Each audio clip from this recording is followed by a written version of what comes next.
بسم اللہ الرحمن الرحیم۔ حضرت عائشہ صدیقہ رضی اللہ تعالی عنہا فرماتی ہیں کہ رسول اللہ صلی اللہ علیہ وآلہ وسلم نے ارشاد فرمایا، قربانی کے دن ابن آدم کا کوئی عمل ایسا نہیں ہے جو اللہ کے نزدیک خون بہانے یعنی قربانی کرنے سے زیادہ محبوب ہو۔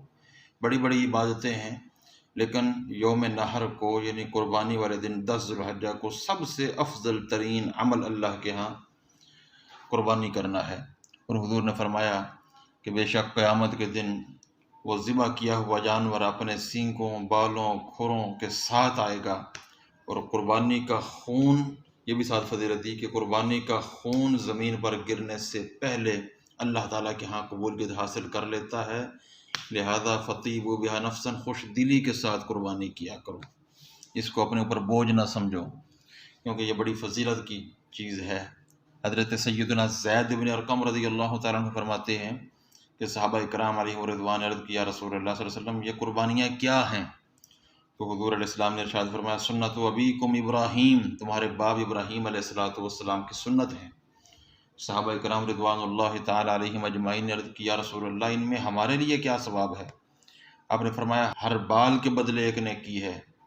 عرض کیا کہ اون میں کیا ہے؟ فرمایا اون کے ہر بال کے بدلے بھی ایک نیکی ہے۔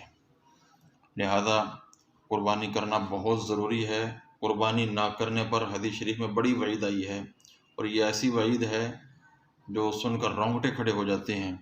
حضرت ابو ہریرہ رضی اللہ تعالیٰ عنہ سے مروی حضور علیہ السلام نے فرمایا، من لم یضحی فلا یقربن مصلانا، یعنی جس کے پاس گنجائش ہو اور وہ قربانی نہ کرے تو وہ ہماری عیدگاہ کے قریب نہ آئے، او کما قال علیہ السلام، یعنی حضور علیہ السلام اسے اپنے سے دور کر رہے ہیں، اور جس کو حضور نے اپنے سے دور کر دیا نہ اس کی دنیا ہے اور نہ ہی اس کی آخرت ہے۔ جس کے اندر استطاعت ہو وہ قربانی ضرور کرے۔ ہر سال صاحب استطاعت مسلمان پر قربانی واجب ہے، جو کہ حضرت ابراہیم علیہ السلام کی یادگار ہے۔ لہذا کوئی شخص قربانی چھوڑ کر اس جگہ صدقہ کر دے تو وجوب ذمہ سے ساقط نہیں ہوگا، یعنی یہ کہے کہ فلاں جگہ پر فلاں کو ضرورت تھی، فلاں جگہ پر بیوہ تھی، میں نے قربانی والا حصہ بیوہ کو دے دیا، بیوہ کی خدمت کر دی، یا اور کوئی نیکی کے کام صدقات میں کروڑوں بھی خرچ کر دے۔ ایک طرف کروڑوں کا خرچ ہو، دوسری طرف 10-15 ہزار 20 ہزار کی قربانی ہو، تو جو مقام اور مقبولیت اللہ کے دربار میں اس قربانی کی ہے وہ کروڑوں کے خرچ کی بھی نہیں ہے، کیونکہ یہ واجب ہے، وہ واجب نہیں ہے۔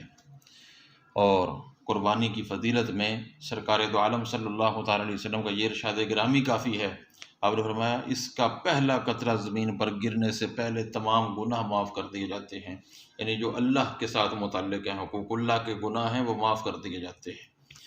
قربانی کی اہمیت کا اس سے آپ اندازہ لگا سکتے ہیں کہ ہجرت کے بعد نبی رحمت صلی اللہ علیہ وسلم نے مدینہ منورہ میں جتنا عرصہ قیام فرمایا، ہر سال قربانی کی، ہر سال قربانی کی۔ اللہ رب العزت ہمیں اس کی برکات سے مستفید ہونے کی توفیق نصیب فرمائے۔